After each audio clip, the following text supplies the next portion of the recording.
Muy buenos días con todos ustedes. Espero que hayan salido bien en el aporte, ¿verdad? Se les pidió honestidad, pero es lo primero que ustedes no hacen, ¿sí? Que se comienzan a socializar las preguntas. Ya recibieron la calificación, pero ¿sabe qué? Al compañero que pasó la respuesta a la pregunta le voy a bajar 2 puntos por haber pasado esa pregunta, ¿sí? Entonces ya Linda me vas a decir de quién es ese número telefónico y ese compañero tiene 2 puntos menos. Está bien, doctora. Es un premio por hacer esas cosas. Yo sé decir que la corrupción no es solamente llevarse el dinero, sino también en este momento de que uno les pide honestidad, es lo primero que ustedes hacen lo contrario. Bueno, la temática de hoy día, ¿verdad? Va a ser balance de la energía de la Tierra, va a haber la circulación atmosférica, vamos a ver también las corrientes oceánicas, tenemos altitud y relieve, y la clasificación de los climas en bioma, cadenas y redes alimenticias y los ciclos biogeoquímicos, ¿verdad? Cabe señalar que este equipo pues no hizo la tutoría, ¿verdad? Siempre les he dicho que las tutorías se deben comunicar con tiempo, porque yo el celular, en la única hora que veo el celular es en horas de la noche.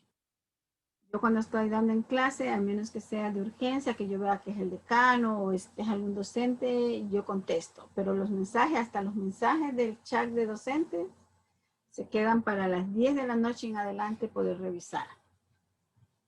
Bueno, no importa, pero lo importante es seguir. A ver, en este equipo tengo personas que aún no tienen participación de clase. A ver, vamos a ver con cuello. Cuello, tronco. Sí. A ver, le pregunto a usted, el material que han enviado a los compañeros, ¿qué ha podido revisar usted? ¿O qué me puede decir de qué se trata?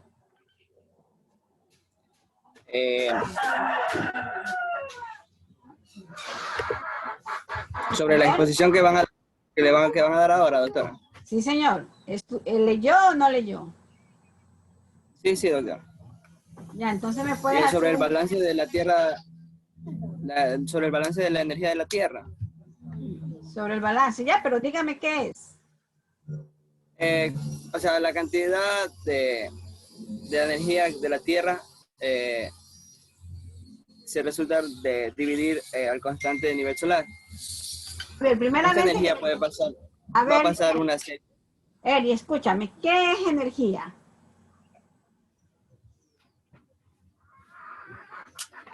Energía. Sí.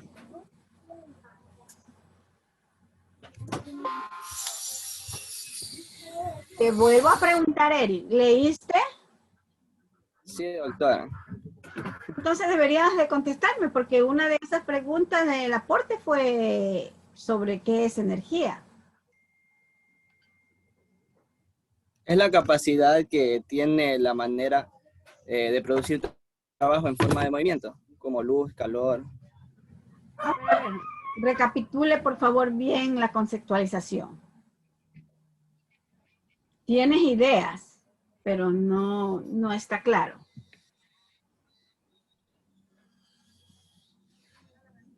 Eric, te escucho.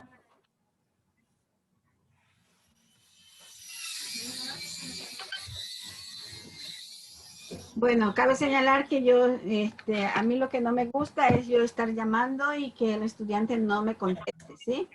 Entonces, si se acierta cuando yo hago una pregunta y titubean y no me contestan, quiere decir que no han revisado el material. Entonces, Eric, usted no tiene nota en eso, ¿verdad? Tiene la oportunidad de que, no, porque ya en la primera clase te toca a tu grupo y yo a las personas del equipo, yo no pregunto lo que ellos van a exponer. Entonces, es tu última oportunidad de tener una preguntas y respuestas. Bueno, y también del grupo, de este grupo que va a participar, no tiene pregunta ni respuesta, Lord Zambrano, Jarvi y Tubay León. Te quedaste, Eric, sin calificación. Bueno, como ya les dije, las temáticas de los integrantes son, en este caso, ¿verdad? Josué, Jarvi, Ariana, y ya nomás se quedaron 3. Bueno, a pesar de no haber tenido, ¿verdad?, una tutoría, yo le pido en este caso, ¿quién es el equipo, quién es el líder del equipo? Hola. Sí, doctora. Sí, doctora. ¿Quién es el líder del equipo? Josué. Josué, ¿quién es el líder del equipo? Yo, doctora. La compañera Melina, doctora. A ver, Melina. Melina Dávila. Melina.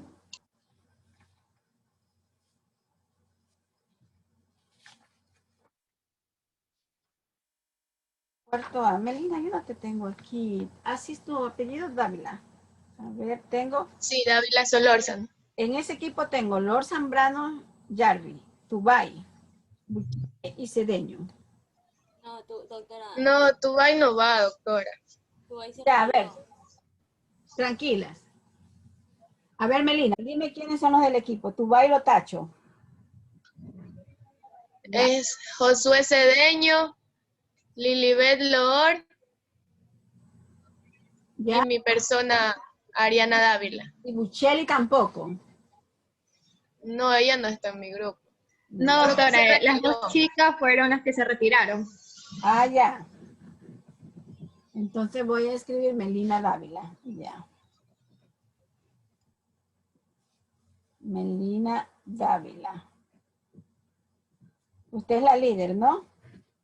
A ver, Melina, te voy a dejar para que tú digas quién expone de primero y quién expone de segundo, ¿sí? De primero quisiera que exponga a Josué. A ver, vamos, Josué. Ya, muy buenos días, doctora, compañeros. Yo les voy a hablar, por favor, pueden cambiar a la siguiente diapositiva, por favor. A lo que es el balance de la energía de la Tierra o balance energético de la Tierra. Pues bien, se conoce como balance de la energía de la Tierra a los mecanismos que que ayuda a regular, es el mecanismo que mantiene el equilibrio de la energía en la Tierra. Por decir, la cantidad de rayos solares que ésta va a recibir, la cantidad de rayos ultravioleta, entre otros. La cantidad media de energía que va a recibir la Tierra va a resultar de dividir la constante solar entre los cuatro, entre 340 joules metro cuadrado sobre segundo. Esta energía va a pasar por una serie de procesos y transformaciones en el interior del sistema climático, que van a representarse mediante un modelo de balance energético.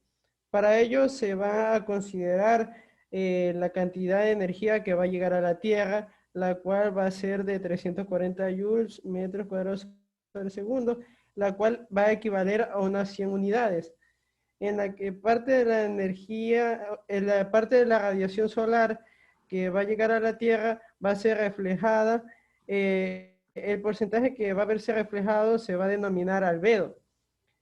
Podemos hablar también del albedo planetario, que es decir, todo el sistema Tierra-atmósfera y el balance energético planetario, y por otro lado del albedo local y de balance energético local. El balance energético planetario va a corresponder al 30%. Por un lado, la radiación que va a llegar a la Tierra, esta va a ser transmitida por la atmósfera, lo que va a ser de dos modos, una como radiación directa y otra como radiación difusa. La difusión de la radiación va a ser la redistribución de energía entre la atmósfera, debido a que las moléculas que van a existir en la misma se van a transmitirla dispersando esta radiación. La Ya, siguiente, por favor. sí, antes de que prosiga, ¿verdad? Nosotros sabemos que la energía, ¿verdad? Es la capacidad que un cuerpo, ¿verdad? Para realizar un movimiento. Para realizar un movimiento, para realizar una actividad, ¿no?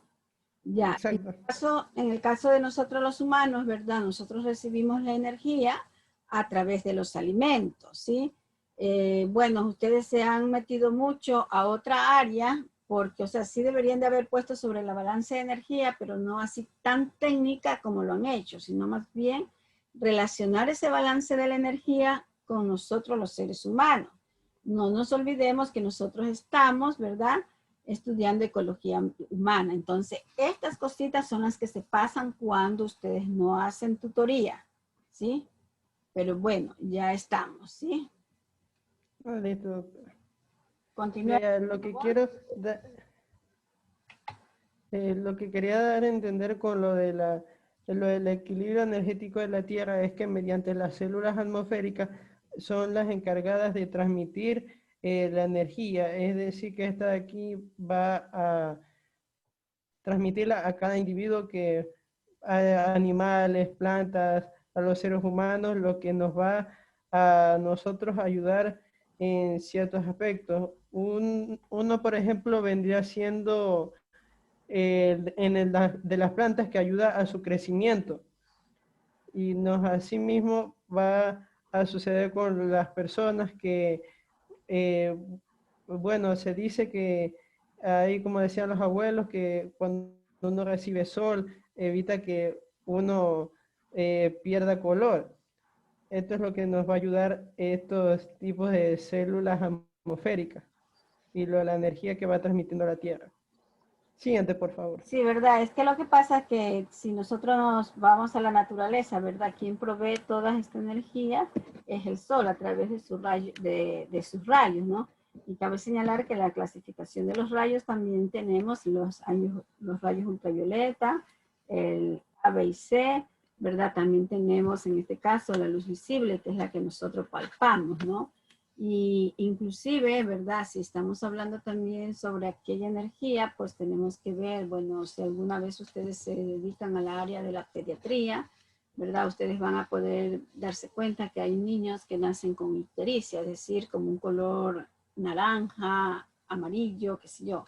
Entonces ahí a los niños se les manda a tomar, en este caso, ¿verdad? Esa energía de la luz solar, pero con mucho cuidado de ponerle un antifaz, porque como ellos están muy pequeños, pueden dañar su visión. Entonces, siempre que nosotros veamos estos términos así, lo que a nosotros nos toca es asociar eso que dice el libro con la salud de nosotros, los humanos, porque esto es ecología humana. Ya. Ahora les voy a hablar acerca de la circulación atmosférica. ¿Sí se me escucha? Sí. Ya. La circulación atmosférica va a ser un movimiento de aire a gran escala que, junto con las corrientes marinas, van a ser el medio por el cual el calor se va a distribuir sobre la superficie de la Tierra. Hay que tener en cuenta que, aunque el papel de las corrientes marinas va a parecer un poco más pequeño, de acuerdo con el volumen de la circulación atmosférica, su importancia en cuanto al flujo de calor entre las distintas zonas geoastronómicas va a ser grande y mucho mayor que el que registra la atmósfera, por la notable diferencia de densidad que va a existir entre el aire y las corrientes oceánicas, la que va a ocasionar que el calor específico transportado por metro cúbico de agua oceánica va a ser superior al que se va a desplazar por metro cúbico de aire. La circulación atmosférica va a variar ligeramente de año en año, al menos en una escala detallada. En cuanto a la estructura básica, va a mantenerse siempre constante.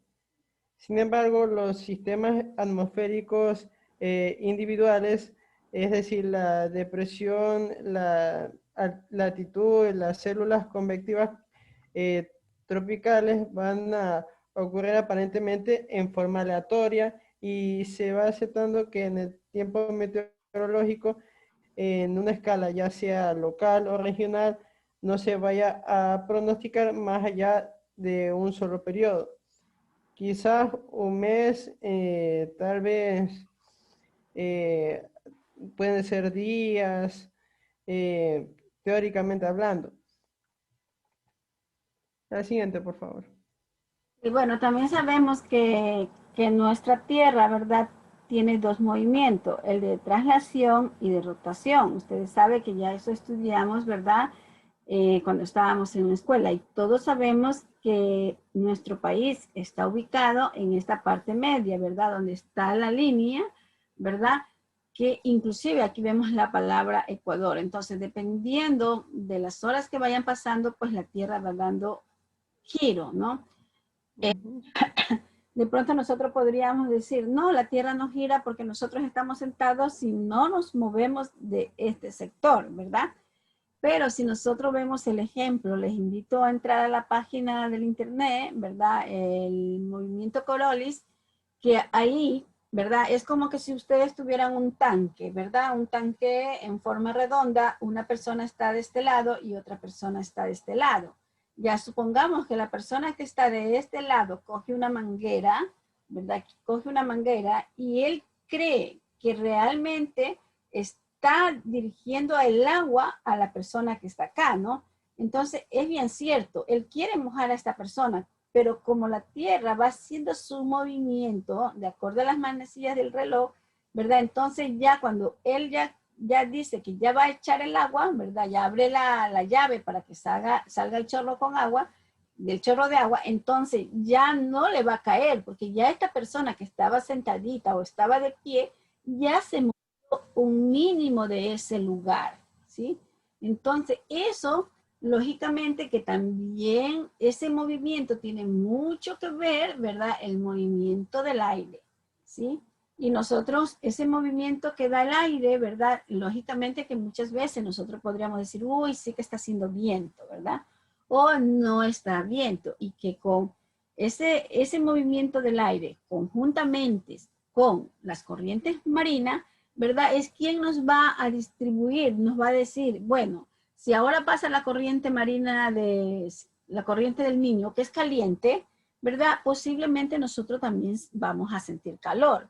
Si llegara a pasar la corriente fría de Humboldt, ¿verdad? Que viene desde el Perú a nuestro Ecuador, ¿verdad? Vamos a tener un poco de frío. Inclusive los que saben ir a la playa podrían presenciar este fenómeno, ¿no? A medida que nosotros vamos adentrándonos al mar, ¿verdad? Ya la temperatura del agua va a tener un cambio, ¿sí? A lo mejor nunca nosotros nos detenemos a pensar, ¿no? ¿Y por qué será que se produce este cambio del agua, ¿no?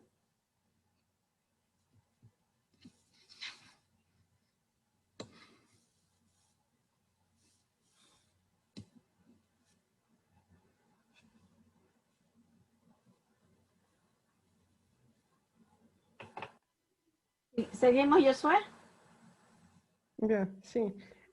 Hablando de las células atmosféricas, van a existir tres tipos de células y van a ser muy importantes en la circulación atmosférica general.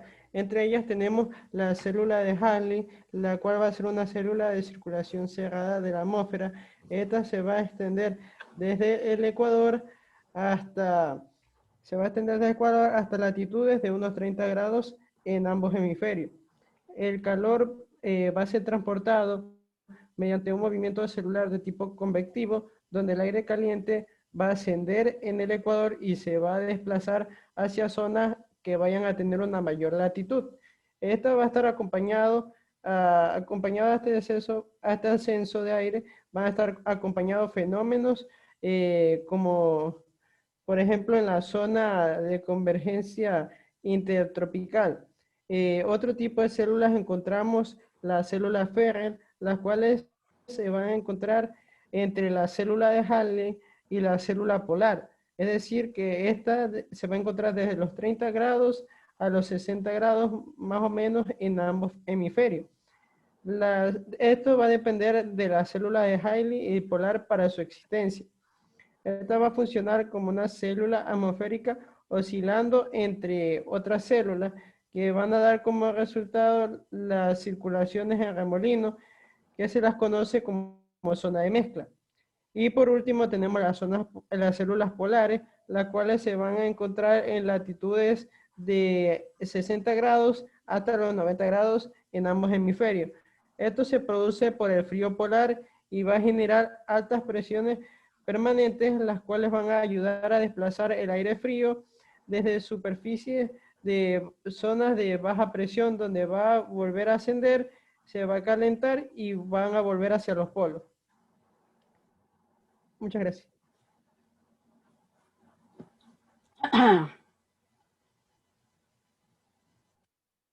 Ya, Continuamos, por favor. ya bueno. ¿Sí me escuchan? Disculpa. Bajito. Es que, Tienes que subir el volumen de la voz. ya. Bueno. Bueno, voy a hablarles referente a las corrientes oceánicas. Ya. Las masas de agua de los mares y océanos se encuentran en continuo movimiento y a esto se lo denomina corrientes oceánicas. Gracias a este continuo desplazamiento del agua se genera un transporte constante, no solo de calor y frío, sino también de nutrientes que son necesarios para la vida de los organismos marinos, siendo las responsables del movimiento de las masas de aguas que forman los océanos. En su recorrido, estas corrientes oceánicas pues van a transportar tanto energía en forma de calor como materia. Y esta materia se va a ver representada en sólidos, sustancias disueltas y gases, permitiendo de tal manera un equilibrio energético global entre el enfriamiento de las aguas en las zonas polares y el calentamiento del mar de las zonas ecuatoriales. Ya, las corrientes oceánicas tienen diversos orígenes y se las pueden clasificar en función de la fuerza que las ha generado. Y por ende, estas corrientes van a presentar tres factores distintos. Siguiente diapositiva. Ya. Estos factores van a ser los siguientes. El primer factor son las corrientes que van a ser originadas por el viento. Bueno, aquí el arrastre de la fuerza del viento sobre la superficie del océano, además del oleaje, va a producir el movimiento de las capas de agua más superficiales en lo que es la dirección que sopla el viento. En el océano, estos vientos pueden generar corrientes que se desplazan a lo largo de miles de kilómetros, como es el caso de las corrientes ecuatorianas o las corrientes de Golfo. Ya, otro factor que encontramos son las variaciones de densidad. Y a esto se lo conoce como, también es denominado como circulación termalina, o coloquialmente como cinta transportadora oceánica, en donde las corrientes van a ser impulsadas por las diferencias de densidad en el agua debido a las variaciones ya sea de temperatura y salinidad de las regiones oceánicas. Las corrientes impulsadas bajo este proceso pues se producen a niveles profundos y pocos profundos, pero se mueven mucho más lentos que las corrientes de marea y de viento.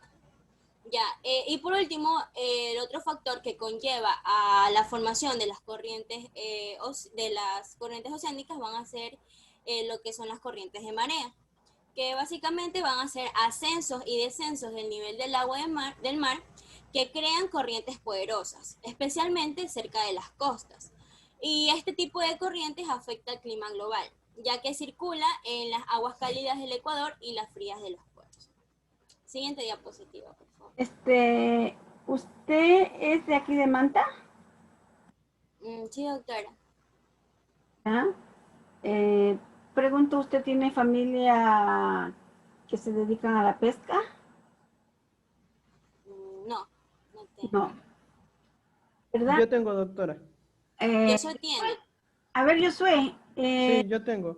familiares que se dedican a la pesca, ¿qué influye todo esto? El viento, las variaciones de densidad, las mareas, cuando ellos hacen la pesca. Va a depender bastante porque, por decir, de las mareas va a depender de si vaya o no a haber una gran cantidad de peces, ya que si hay bastante marea, da opción a que los peces se vayan hacia otros lugares. Y en cambio, si la marea está un poco baja, los peces permanecen en esa pequeña región. Por decir el viento va a provocar que el océano comience a ¿cómo sería esa palabra? Que comienza a ponerse, Yo digo alborotarse. a alborotarse. Sí, esa es mi Así, palabra. O sea, no sé si es la ya, palabra técnica. digámosle ya alborotarse, comienza a moverse el océano, lo cual va a generar grandes olas, dificultando la pesca de los grandes barcos. Sí, ¿verdad? Gracias, yo Ujú. también tengo familia que pesca, ¿no? Entonces ellos también inclusive ven, bueno, tengo familia que pesca en barcos grandes y he tenido familia que pesca en las canoitas pequeñas, ¿verdad? Entonces ellos también miran el viento, inclusive para la salida de la jornada, ¿verdad? Y muchas veces el viento nosotros no lo podemos sentir acá en la tierra, sino que el viento está en la profundidad del mar, ¿verdad? Y ahí que vemos esas olas, ¿verdad? Que el agua como que se mueve y ese movimiento es más visible que en otras ocasiones, porque, por ejemplo, si nosotros vamos a la playa y vemos que muchas veces el agua ni siquiera escuchamos el ruido de las olas, y habrá otro momento de que ni siquiera estamos tan cercanas y podríamos escuchar en este momento el ruido de las olas, ¿verdad? Y que todo eso se debe a, en este caso, cómo el viento se hace este efecto, ¿verdad? Con las olas del mar. Inclusive aquí la gráfica que tiene la compañera, ¿verdad? De las mareas, vemos que parece que fuera como un torbellino que está allí, ¿no? Igual también ustedes saben que nosotros también, bueno, aquí no es muy frecuente las tormentas tropicales de viento, pero me parece, si no me equivoco, el año fue como en el 2010 que hubo una tormenta tropical y que la parte afectada de los esteros, ¿verdad? Sobre todo las fábricas de esa tormenta tropical, se cayó una pared de la fábrica que queda cerca de la playa. En otras casas se fueron techos, ¿verdad? Entonces, eso es la velocidad que tiene el viento en ese momento que sucede la tormenta tropical.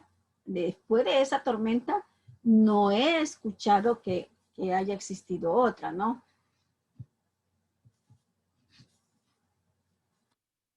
¿Seguimos? Ya, bueno.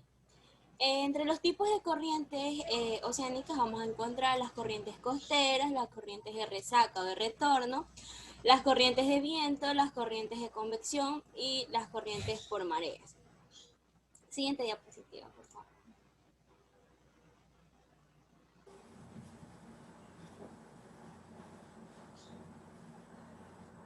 Ya. Bueno, al hablar de las corrientes costeras, estas son las corrientes que fluyen paralelas a la costa y pocas veces superan un nudo. Sin embargo, es posible que se supere esta velocidad si se mide dentro de la zona de oleaje. La intensidad de las corrientes costeras disminuye al alejarse de la costa. Este tipo de corrientes representa un peligro en sí para los bañistas y buzos, ya que pueden arrastrar a las personas hacia áreas rocosas donde puedan sufrir accidentes. Ya, en otra clasificación de estas corrientes vamos a encontrar a las de resaca o de retorno. Esta se trata de corrientes donde el mar en sí va a buscar su propio nivel y su intensidad depende de la fuerza de oleaje. Es decir, que cuanto más grandes sean las olas cercanas a la costa, mayor será la corriente. Sin embargo, la fuerza de la corriente es más fuerte durante la calma del oleaje. Estas corrientes se generan en sí por el rompimiento irregular de las olas a lo largo de su cresta. Estas olas poseen mucha energía de movimiento, por lo que regresan al mar a través de un canal que fueron haciendo a medida que van avanzando y provocando su continuo movimiento, dividiéndose a su vez en tres partes, que es la boca, cuello y cabeza, en donde la boca será la zona más cercana a la costa y se alimenta del exceso de agua acumulada en la costa. El cuello es donde la corriente alcanza mayor movimiento y fuerza, y la cabeza es donde la corriente pierde fuerza y se detiene. Ya. Otra clasificación, vamos a tener las corrientes de vientos, que estas corrientes son conocidas también como corrientes superficiales. en donde el viento se va a encargar de arrastrar las capas superficiales del agua hacia adelante y a su vez va perdiendo intensidad cuanto mayor sea la profundidad de la misma. Sin embargo, el viento hace una labor suficiente para influir en los movimientos oceánicos de todo el mundo. La fuerza de estas corrientes depende tanto de la velocidad, la constancia y la duración de los vientos. Y se van a reconocer tres factores que van a influir en sí en su velocidad, que es la profundidad del agua, la topografía del fondo marino y la temperatura. Por lo tanto, las aguas más frías y con mayor presión hidrostáticas van a frenar lo que es en sí las corrientes. Siguiente diapositiva, por favor, doctora. Ya, te hago una pregunta. ¿Usted cree que, supongamos que todos los que estamos ahorita en la clase somos nadadores, ¿verdad? Expertos.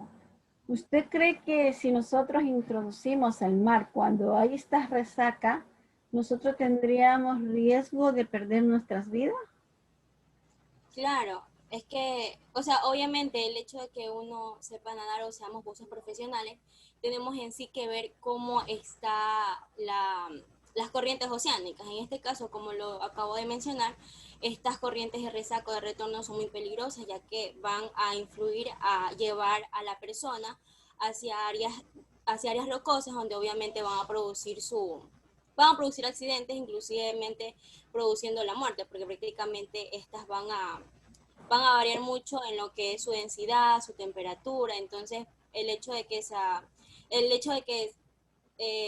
digamos que tengamos conocimiento en natación y todo eso, no va a cambiar eso, porque prácticamente esas corrientes se podría decir se caracterizan por ese tipo de riesgo.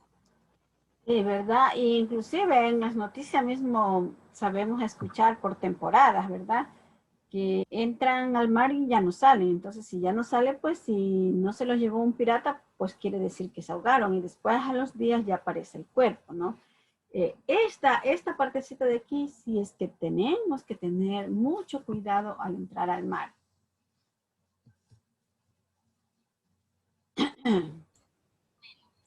Bueno, continuando con la clasificación, vamos a encontrar a las corrientes de convección. ¿Qué pasó? No, es que me dio un poquito de todo, pero no, nada importante, no más que bueno.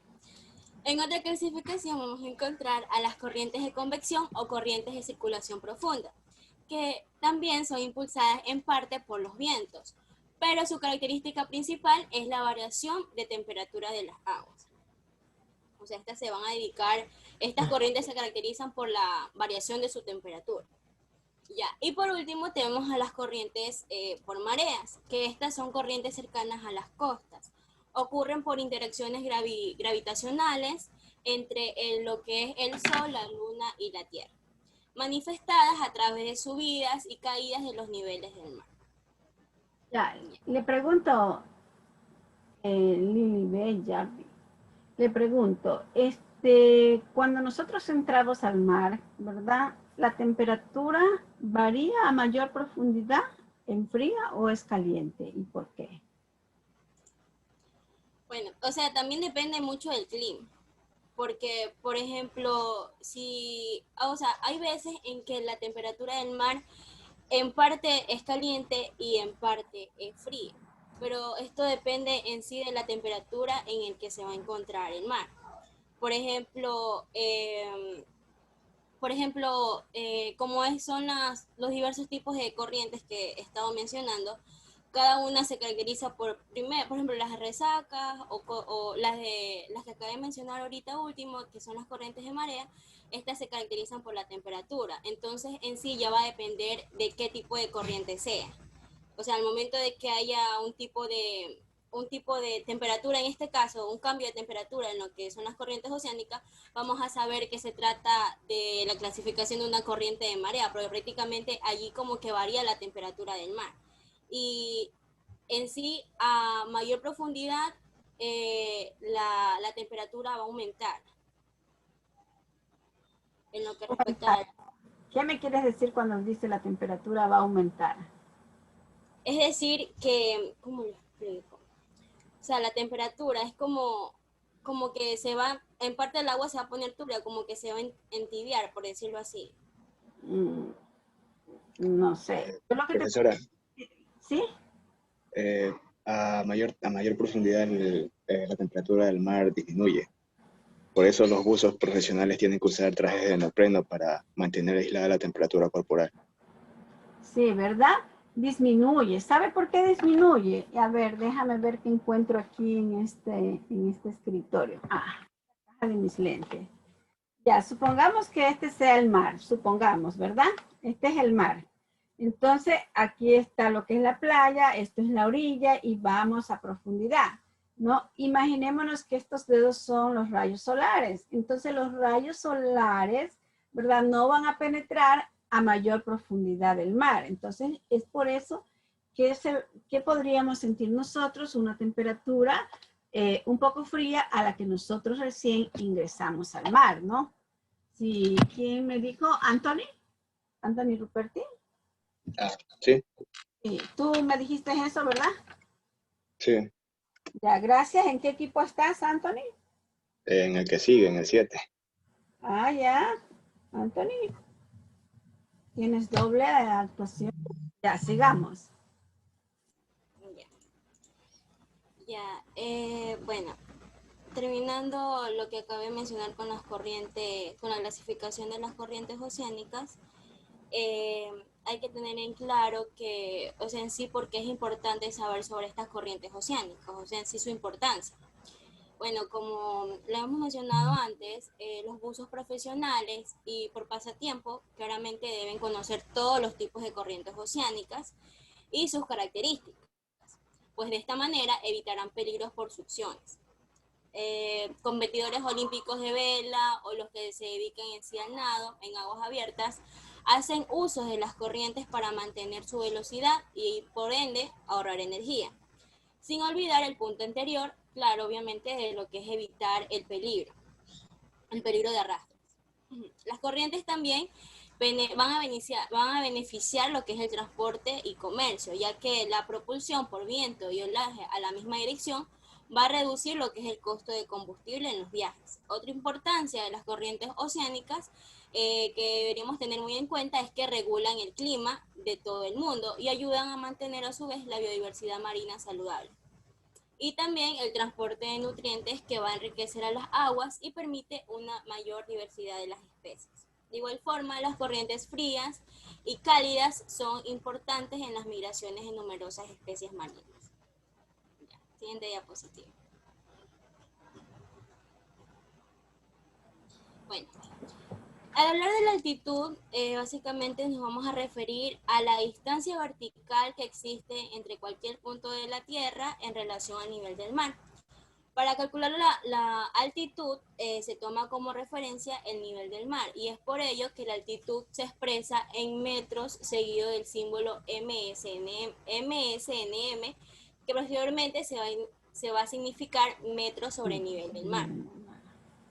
En referencia a lo anterior, una altitud elevada es un factor perjudicial a los deportistas como fútbol, escalada, ya que a mayor altitud en sí va a ocasionar la menor cantidad de oxígeno, lo que va a dificultar la respiración y el rendimiento de los atletas. Siguiente diapositiva.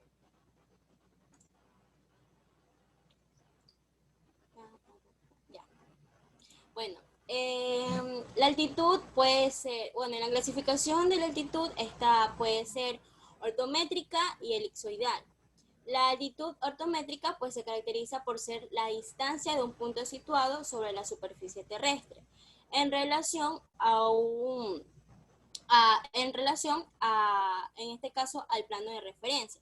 Por su parte, la altitud elipsoidal, que es la otra clasificación, es la distancia vertical de un punto a un elipsoide de referencia. Siguiente diapositiva.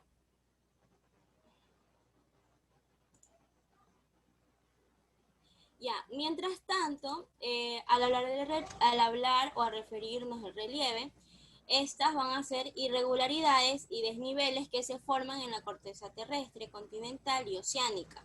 debido a los procesos geológicos que constantemente ocurren en la Tierra. Los relieves son el objeto de estudio de la geomorfología, y en sí, ¿qué es la geomorfología? Pues básicamente es una rama de la geografía y de la geología que tiene como objetivo el estudio de las formas de las superficies terrestres. Ya, entonces van a existir a su vez diferentes tipos de relieve, cuyas formaciones abarcan un proceso de cambio de millones de años. Y pues es de allí en donde se pueden diferenciar relieves más recientes de aquellos que son posteriormente más antiguos. Por otra parte, también existen relieves cuyos orígenes se deben al desarrollo de diversas actividades del ser humano, como por ejemplo la minería. Siguiente diapositiva.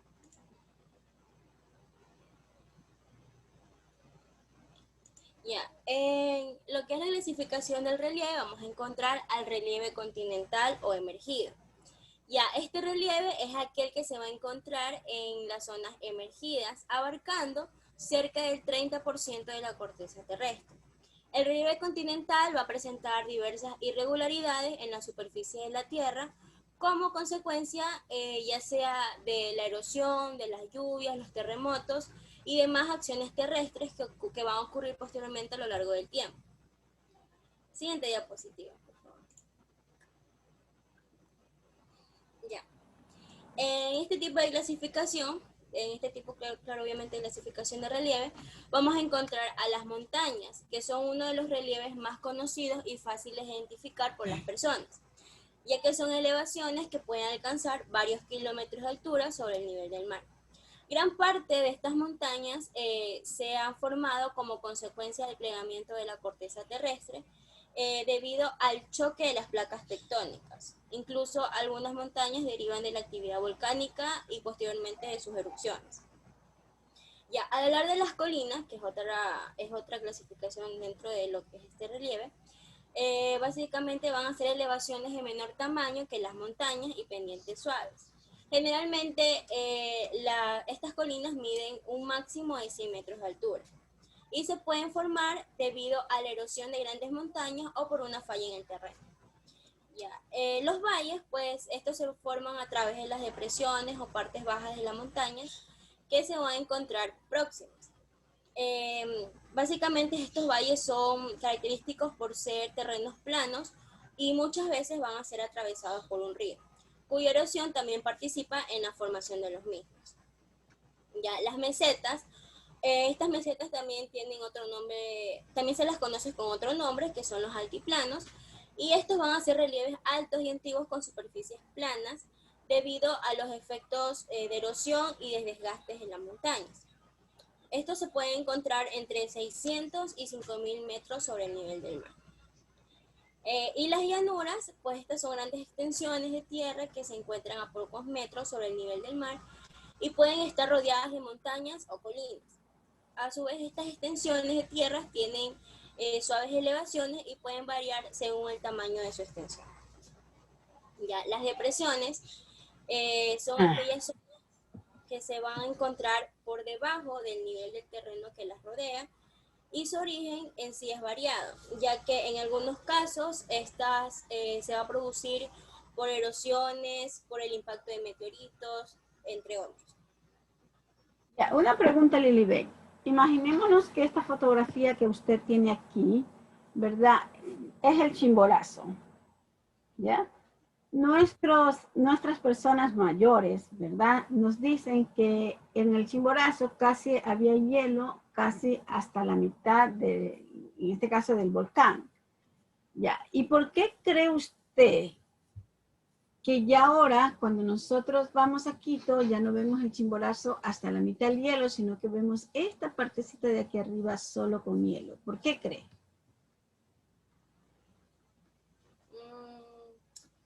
En sí, por la altitud, no. Digo, no. Razones. Asocie con el video que se les envió para que ustedes lo vieran por cultura general. A ver, ¿cómo se pregunta? Es que no le comprendí. O sea, ¿por qué no más? Mira, la gente más grande que nosotros, por no decir más viejitos, ¿no? dicen que antes el hielo del volcán Chimborazo no llegaba aquí, llegaba acá, casi llegando a las faldas. Pero actualmente solo vemos hielo en esta parte de aquí. ¿A qué cree que se debe? No, por eso. ¿Viste el video que mandamos? Que Linda lo socializó. Es por los... O sea, que por de la película, no. No, un video no de la película, un video, la película es sobre epidemia. Un video que Linda les envió. No, doctora, a ver. Bueno, respondiendo a su pregunta, a mi parecer y a mi, como quiera mi, por decirlo así, bueno, a mi parecer, en sí son por los, qué sé yo, porque, por los relieves, no, por los relieves. ¿No? A ver, te hago una pregunta. ¿Viste o no viste el video que mandó Linda? La verdad es que no lo vi, doctora. Ya, ¿quién vio el video? Nadie. ¿Verdad que en el aporte les voy a poner? Yo. Doctora, prácticamente puede ser también el calentamiento global, el hecho mismo que se empieza a fundir las capas de hielo. ¿Ya? Darwin, ¿está bien? ¿Alguien más? Doctora, Espera, argumentando lo que dijo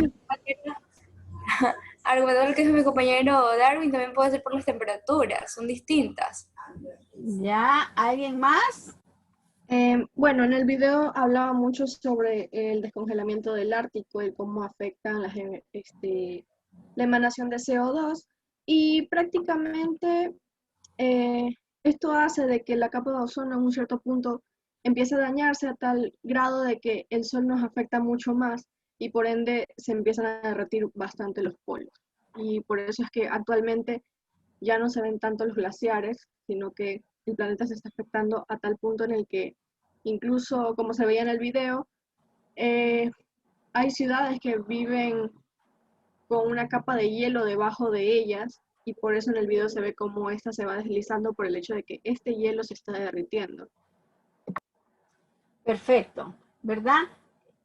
¿Y qué nosotros podríamos asociar? Que no solamente en ese momento, ¿verdad? Que se está derritiendo todo lo que son los polos, ¿verdad? Todo este hielo que estaba antes, que tenían nuestras montañas, nuestros volcanes, ¿verdad? Y el experimento, bueno, no el experimento, más bien el estudio que ellos hacían, que esa agua derretida, ¿verdad? Tenía muchos gases, que tú podías coger un papel y encenderlo y eso era inflamable, ¿no?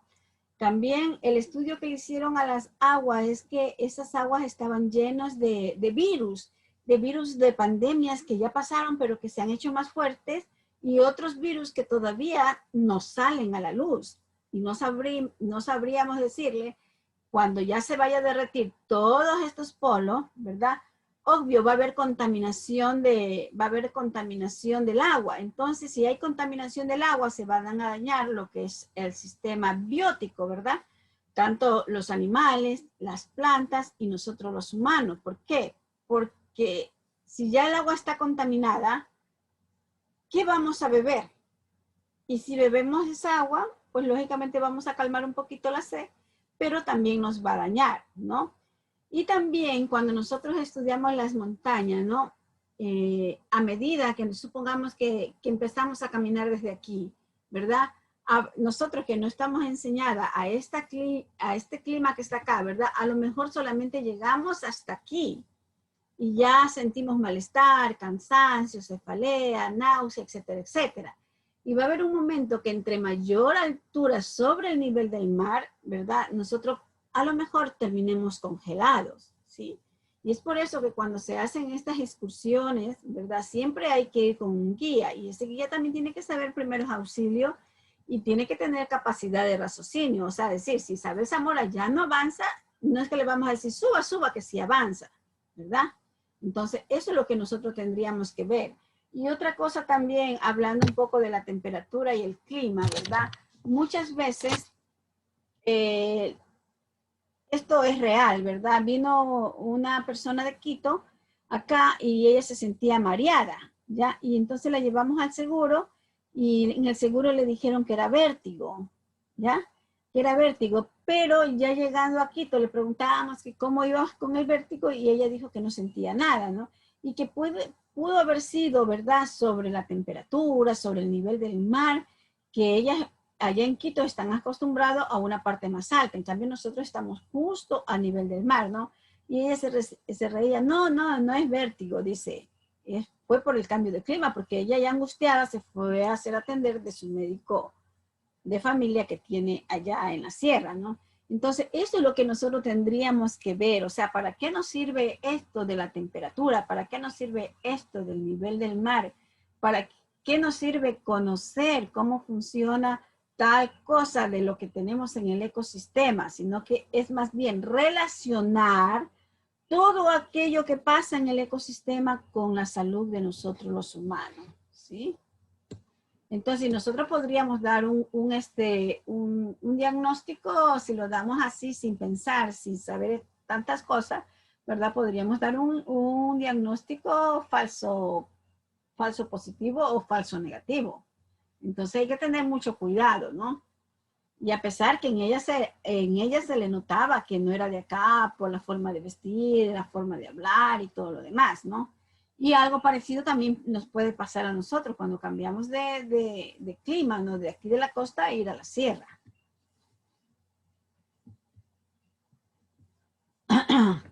Continuamos, por favor. Bueno, continuando con la clasificación, vamos a continuar con el relieve oceánico denominado también sumergido, que este va a estar constituido por el suelo de los océanos y se caracteriza por ser menos irregular en comparación con el relieve continental. Esto se debe en sí a que se va a encontrar protegido por el agua y no está en contacto con los diversos agentes erosivos. Ya, el relieve oceánico también puede ser denominado como relieve marino o lecho oceánico y va a ocupar aproximadamente el 70% de la superficie terrestre. Entre los tipos de relieve oceánico se pueden mencionar los siguientes. Siguiente diapositiva. Por favor. Ya. Ahí vamos a encontrar la plataforma continental, que abarca el espacio desde la línea costera hasta aproximadamente los 200 metros de profundidad y es caracterizada por tener una amplia diversidad de vegetación y especies marinas. El talud continental, que continúa por lo que es la región batial, donde el nivel del suelo va a descender de manera violenta. Este a su vez se encuentra a una profundidad que oscila entre los 2.500 y 3.500 metros de profundidad. En esta zona también es común encontrar sedimentos y restos de diversas especies marinas. Y por último vamos a encontrar a lo que es la fosa oceánica, que se caracteriza por alcanzar en sí las mayores profundidades del relieve oceánico. Como generalidad, decimos que esta es una cavidad estrecha que puede tener más de 5.000 metros de profundidad. Ya. Y por último tenemos a la fosa abisal, que se va a ubicar en el fondo oceánico en forma de llanura y posee una gran profundidad calculada entre los 3.000 y 6.000 metros. Por lo tanto, es uno de los relieves menos explorados y estudiados. Y en este suelo pues van a encontrarse lo que son sedimentos de origen animal y vegetal. Ya, con esto culmino con mi tema de exposición, doctora. Gracias.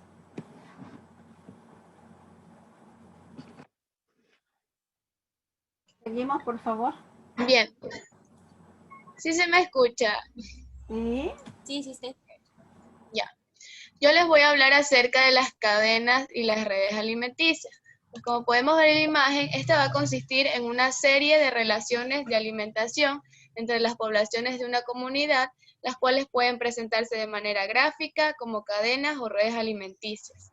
Pues sin embargo, en las comunidades, un organismo se va a alimentar casi siempre de los tejidos de diferentes organismos. por los cuales se van a formar verdaderas redes de alimentación y se emplean cadenas alimenticias divididas en varios niveles tróficos. Siguiente, por favor.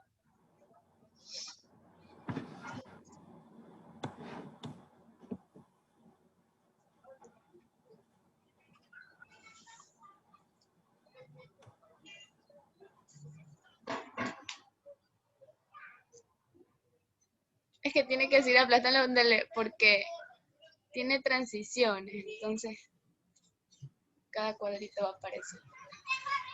Ahí sí. Bien.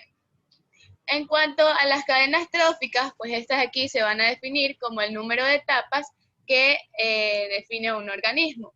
Primero tenemos lo que son los productores, los cuales son organismos autótrofos que van a convertir la energía solar en energía química, como las plantas, las algas, las bacterias y los organismos autótrofos. Luego los productores seguimos con los que son los consumidores, que son organismos heterótrofos, y los cuales van a obtener su energía consumiendo materia orgánica. Estos aquí se van a dividir en primarios y secundarios. Los primarios van a ser los herbívoros, los cuales van a obtener la energía de los organismos autótrofos. Y los secundarios serían los carnívoros, los cuales van a obtener la energía de los herbívoros. Y como tercer punto están los reductores. En este grupo se van a encontrar los microorganismos y las bacterias, los cuales van a obtener su energía de la materia orgánica producida por organismos autótrofos y organismos heterótrofos. Le hago una pregunta.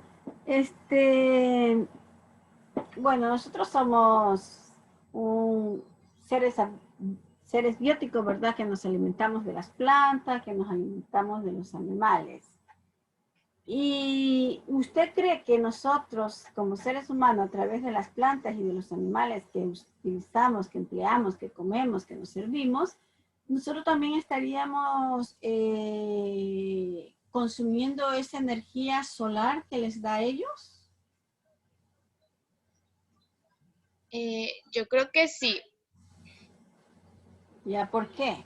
Porque nosotros también al consumir este tipo también al consumir este tipo de comidas también vamos a obtener la energía.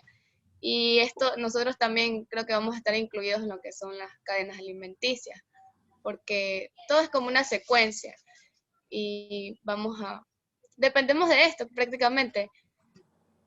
¿Verdad? Somos dependientes de la naturaleza, porque por decir, una planta, si la tierra está con buenos minerales, pues va a producir bien, ¿no?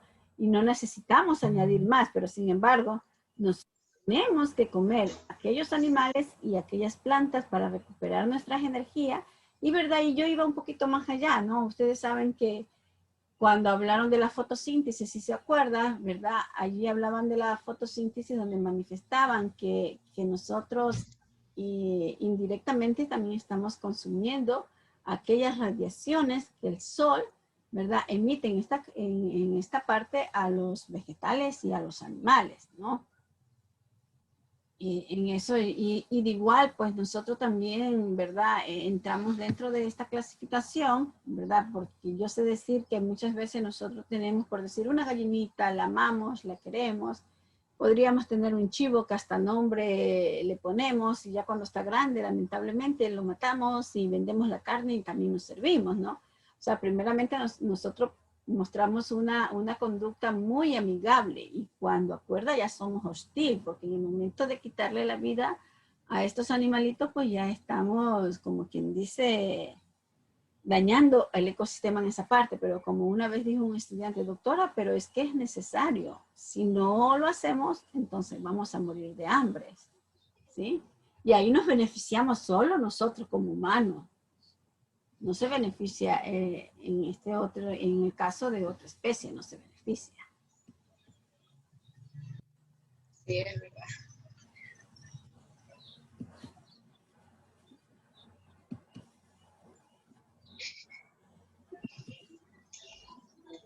Ay, Melina.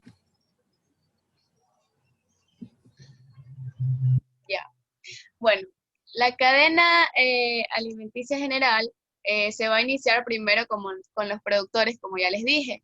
Entonces, al fluir la energía química a través de los niveles tróficos superiores, la cantidad de energía va a disminuir. Y los consumidores van a producir desechos que son aprovechados por otras formas de vida, es decir, detritívoros. Que esto se refiere a los residuos de los ciclos biológicos. Los organismos detritívoros van a aprovechar esta fuente de energía. En las cadenas tróficas también se incluyen a los parásitos, los cuales también van a aprovechar de esta energía que es obtenida de su huésped para así poder sobrevivir. Y esto de aquí se los puede localizar en el final de la pirámide trófica. Estos están como de última parte. El siguiente.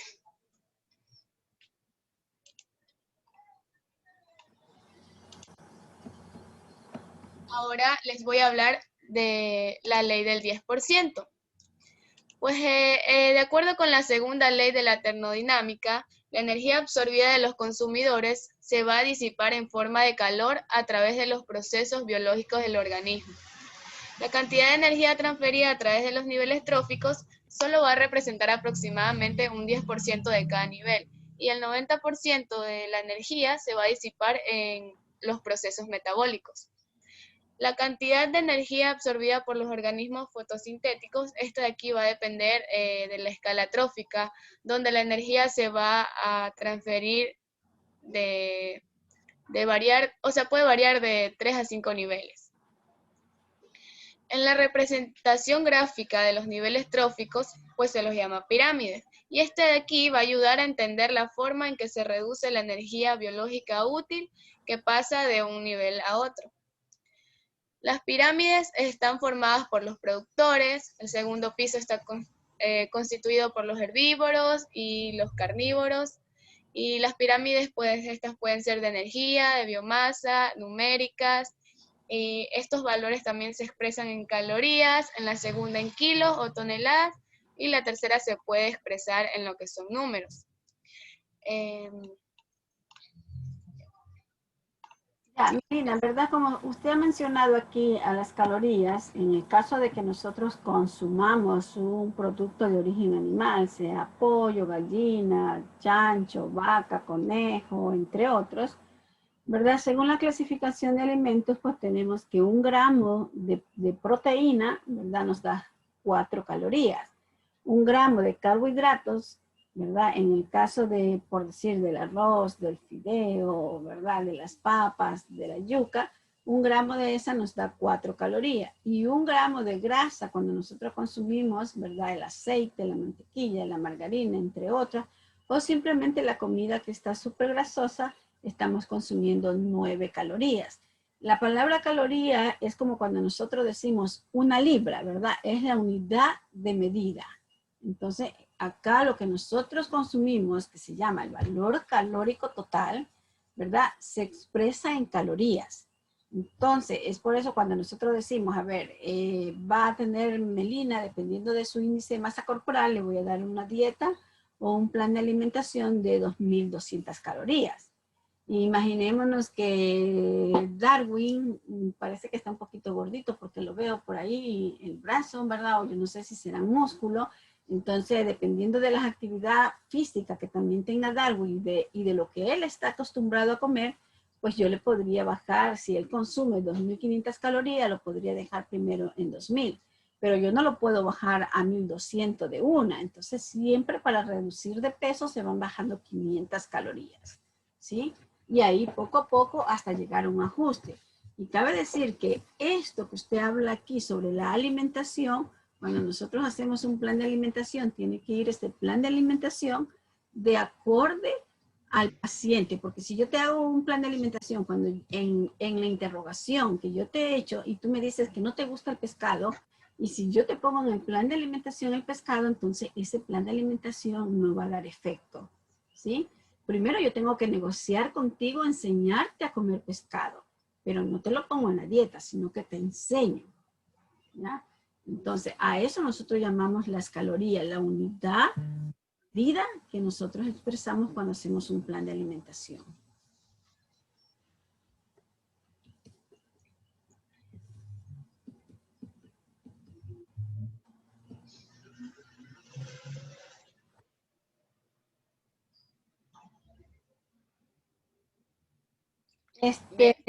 Ahora, espérate un ratico. A ver. Te faltó sobre la contaminación de los alimentos. ¿O eso tiene más adelante? No, allá solo hablaría sobre lo del nitrógeno. Ya, bueno, no La importa. fosforilación. Ya, a ver chicos, ¿verdad? Nosotros también tenemos aquí el tema sobre la contaminación de los alimentos, ¿verdad?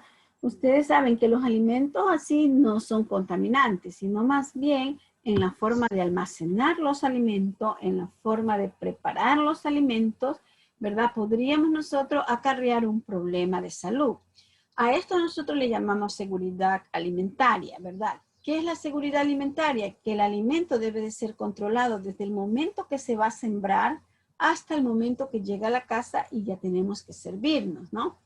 Por ejemplo, supongamos que nosotros en vez de estar estudiando medicina, ¿verdad? Tengamos un trozo de tierra y tengamos frijol sembrado, haba, habichuela, etcétera, ¿no? Y nosotros ya la cosecha la vamos a coger, estamos hoy día que estamos jueves, la vamos a coger el próximo jueves. Yo ahorita no puedo fumigar, porque si yo fumigo ahorita, en el momento de yo ya coger la cosecha que nos toca coger el próximo jueves, ¿verdad? Esa comida, ese alimento va a estar contaminado con insecticida, ¿verdad?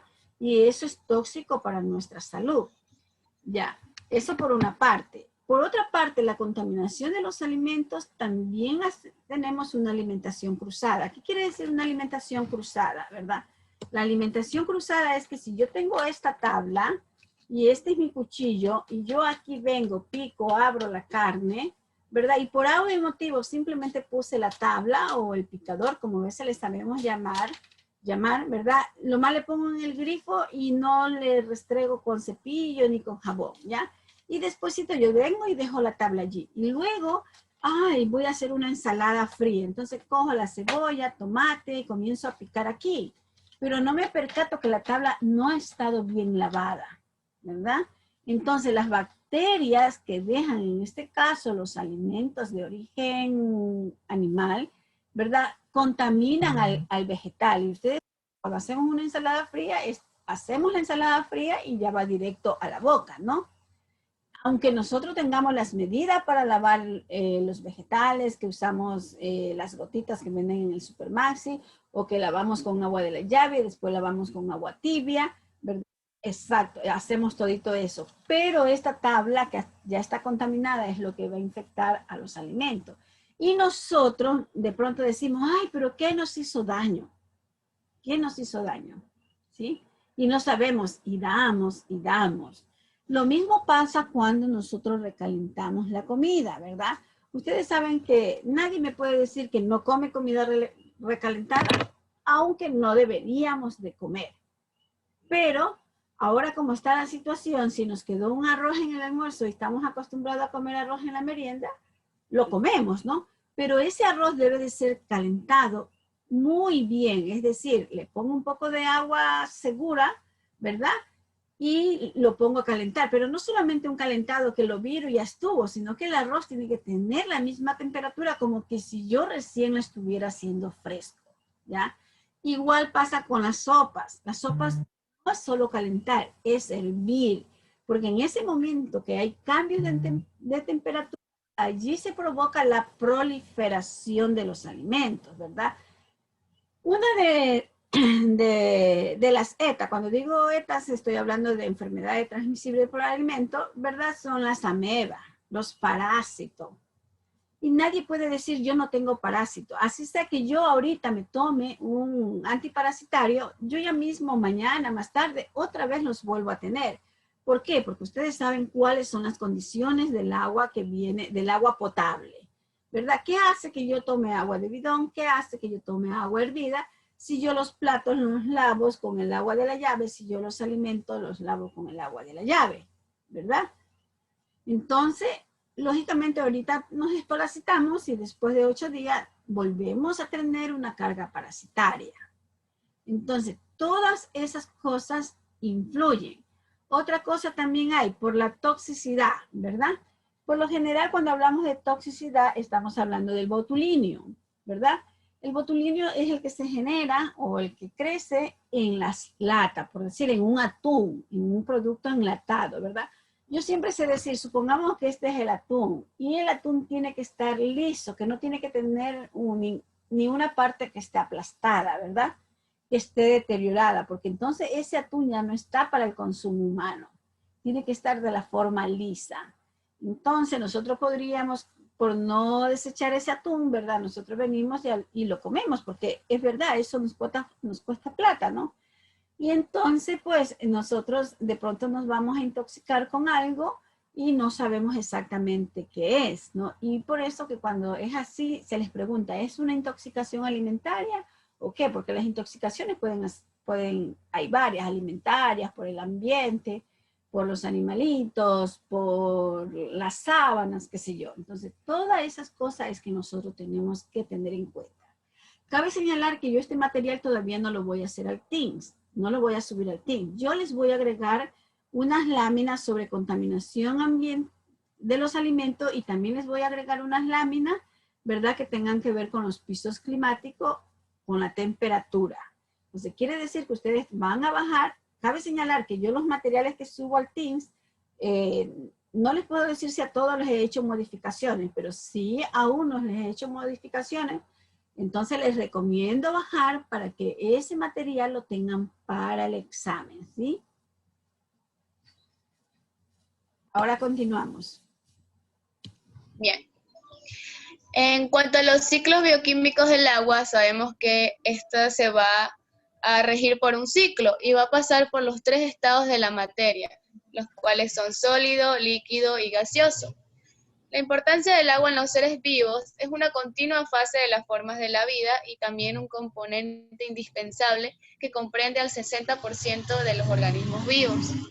Estas también presentan varias funciones esenciales, los cuales pues es un constituyente principal de los seres vivos, ya que la mayor parte del cuerpo humano va a ocupar el 70% y en los ancianos va a ocupar un 70%. También este de aquí sirve como un medio de transporte, es el hábitat de los peces, de aves, de plantas, también regula la temperatura y entre otros.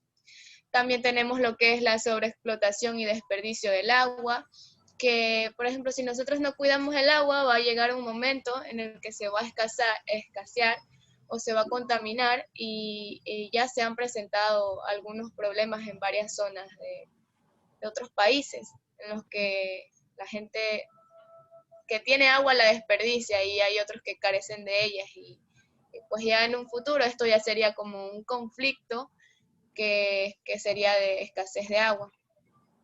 Bueno, entonces en cuanto a lo que es la evaporización, se produce por la radiación o calor producida por el sol. Esta de aquí calienta los líquidos de tal manera que suben a la atmósfera y en forma de gases se van a condensar en dicha superficie. La condensación. La condensación es el calor de agua, el calor que convierte el agua condensada en formas de nube en agua de estado líquido. Estas de aquí también se unen para formar nubes y cuando se enfría el vapor se condensa y forma gotas de lluvia que al aumentar su tamaño, estas aquí se pueden formar en forma de nieve o de granizo. Y la precipitación ya sería como, es la caída del agua en forma de nieve o granizo, que en su mayor parte se va a precipitar y esta va hacia los océanos, los ríos y entre otros. Al bajar las temperaturas de la atmósfera, las sustancias líquidas se van a condensar. Es verdad, si hacemos remember de lo que hemos estudiado tal vez en la escuela, ciencia natural, los que siguieron químico, biólogo, ¿verdad? Aquí lo que nos hace Melina es recordar un poco lo que es el ciclo del agua, ¿sí? Y lógicamente que esto que está hablando Melina sobre la condensación, ¿verdad? Nosotros en casa podríamos hacer el experimento, ponemos a hervir una olla con agua, la tapamos, cuando le sacamos la olla vemos que sale el vapor, pero si nosotros le damos vuelta a la tapa, vamos a ver que ya ese vapor que se quedó en la tapa, pues nuevamente vuelven a caer como en forma de agua líquida, ¿sí? Entonces es un ejercicio que ustedes podrían hacerlo.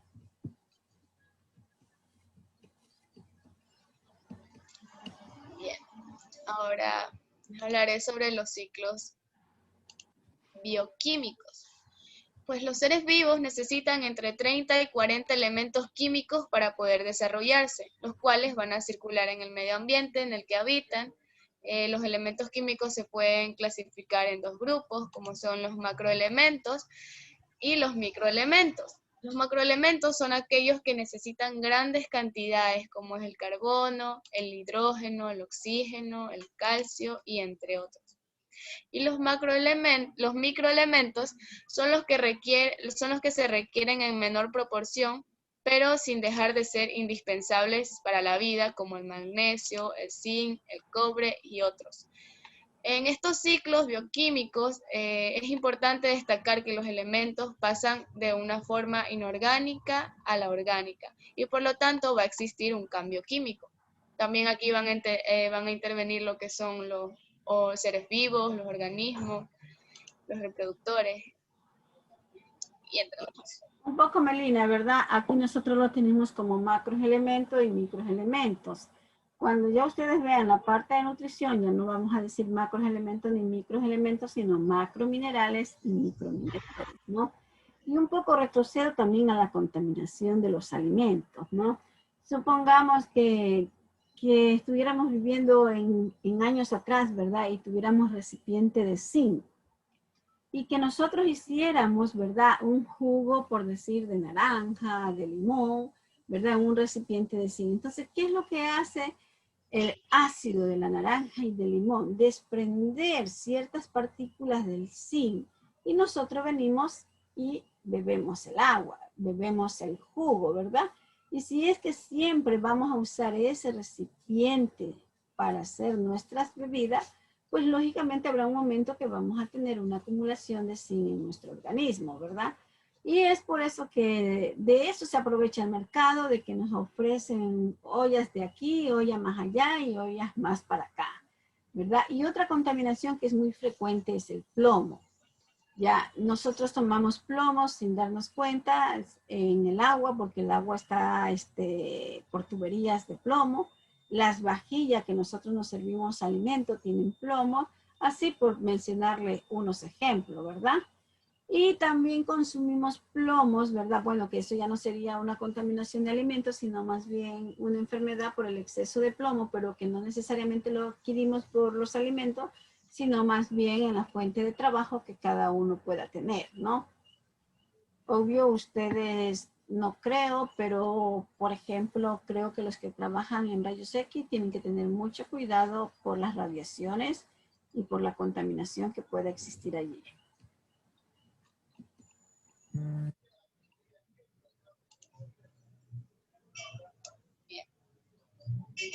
Ahora les voy a hablar acerca de lo que es el ciclo del nitrógeno.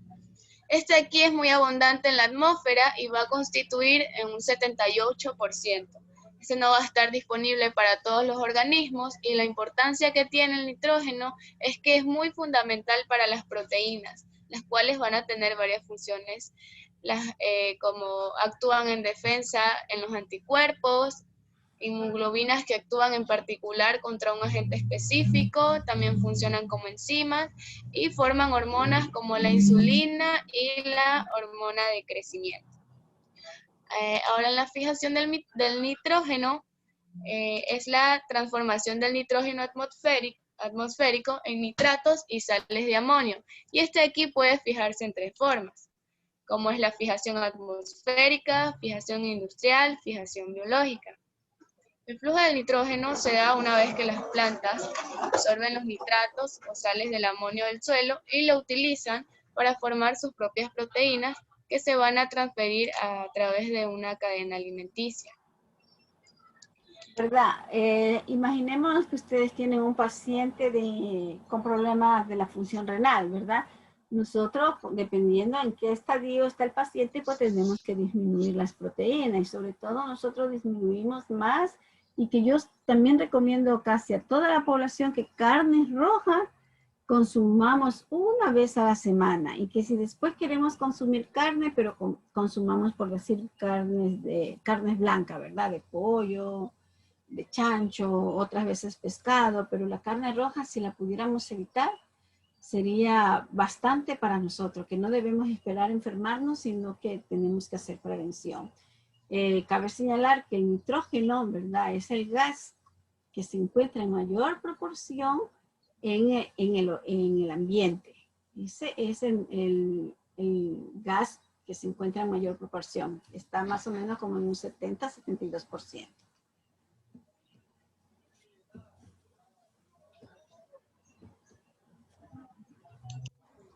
Ya, ahora tenemos lo que es la desintegración de la materia orgánica muerta. Cuando todos los organismos mueren o los animales eliminan productos de desecho como orina, heces, los compuestos nitrogenados llegan al suelo y estos aquí van a ser absorbidos y descompuestos por bacterias nitrificantes. Tenemos lo que es la amonificación, que es un proceso mediante el cual las bacterias amonificantes convierten el amoníaco en amonio. Y la desnitrificación es el proceso de las bacterias desnitrificantes que rompen las moléculas de nitrato en nitrógeno gaseoso y el cual regresa a la atmósfera para así seguir un nuevo ciclo.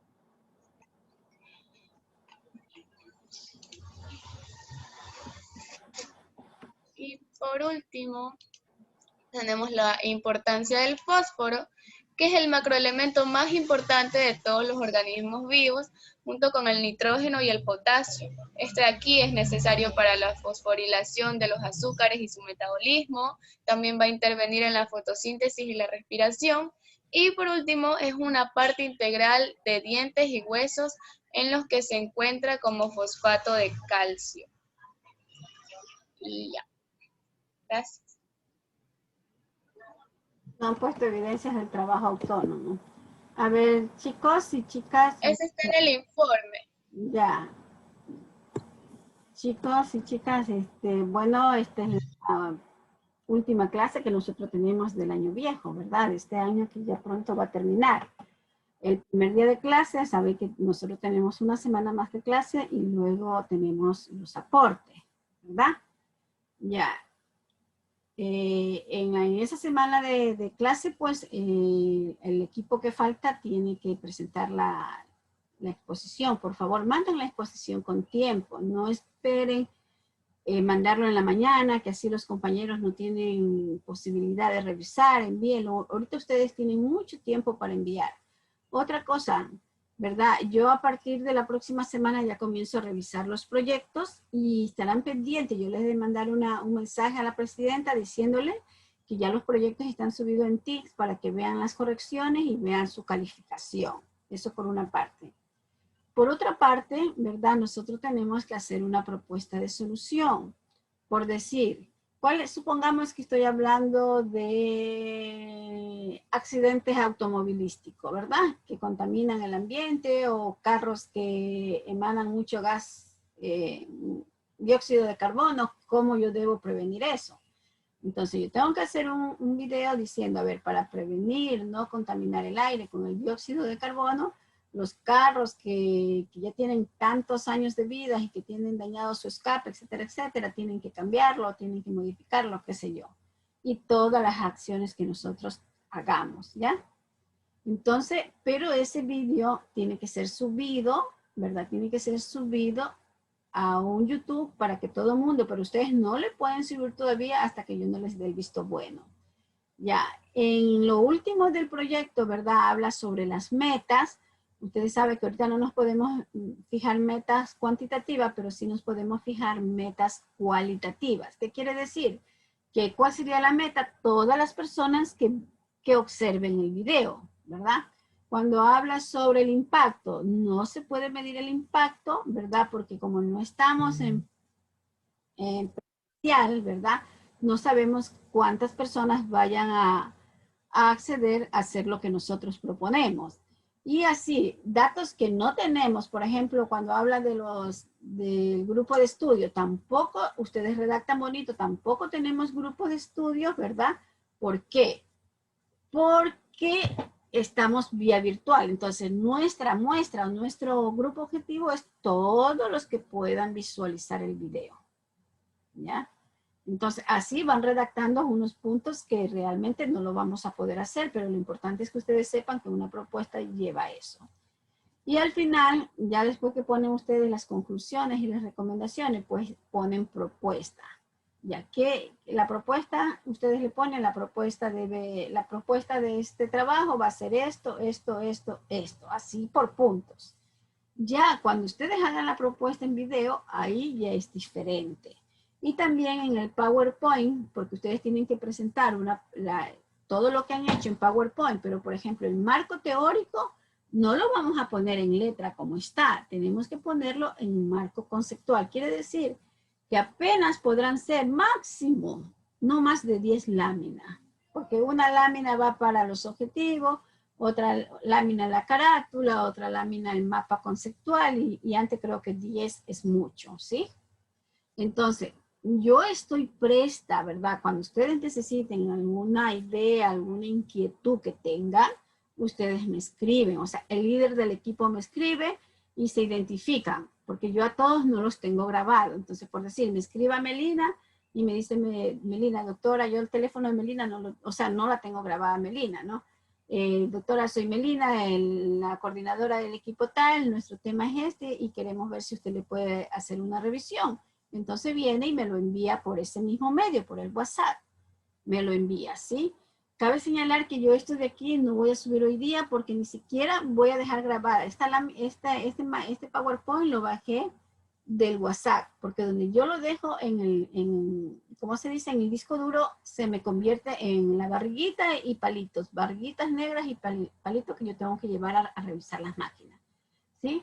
Por lo tanto, yo ya hoy día termino mi clase a las 4 y tengo que revisar si tengo tutoría, porque si tengo tutoría, tengo que darla por el teléfono. Pero para mí es incómodo usar el teléfono en tutoría, pero lo intentaré porque la máquina se va a ir al taller después de las 4. Ustedes ya vieron todo el problema que nos pasó para tomar el examen. Entonces, antes de despedirme, ¿verdad? Quiero desearles a cada uno de ustedes, ¿verdad? Y a su respectiva familia una bonita Navidad y un nuevo año que empiece con nuevos augurios, con buenos augurios y que Dios y la Virgen nos permita que la pandemia ya desaparezca. Chicos, una recomendación muy importante que les voy a dar. Yo sé que nosotros estamos acostumbrados, ¿verdad? A hacer la cena, a reunirnos en familia, ¿verdad? Yo lo único que yo les pido a ustedes es que no abandonen las mascarillas. No importa si son sus hermanos que viven en la misma casa, no hay problema. Pero supongamos que en este caso, ¿verdad? María José tenga hermanos que viven en Montecristi, que tenga hermanos que viven en Puerto Viejo y vienen a pasar la Navidad acá, porque es una costumbre, ¿verdad? Es una cultura, ponerse las mascarillas, tener las ventanas abiertas, tener las puertas abiertas, ¿sí? Pero preferiblemente que no haya mucha multitud, no importa que sea nuestra familia, pero nosotros somos los que tenemos que hacer conciencia. Si queremos recibir un año nuevo y pasar el nuevo año que viene, el 2021, y seguir pasando los años, ¿verdad? Es decir, vivir más. Así que un abrazo virtual para todos ustedes y cada una de sus respectivas familias. ¡Feliz Navidad! Gracias, doctora. Muchas gracias, doctora. Igual para usted. Bye. Chao.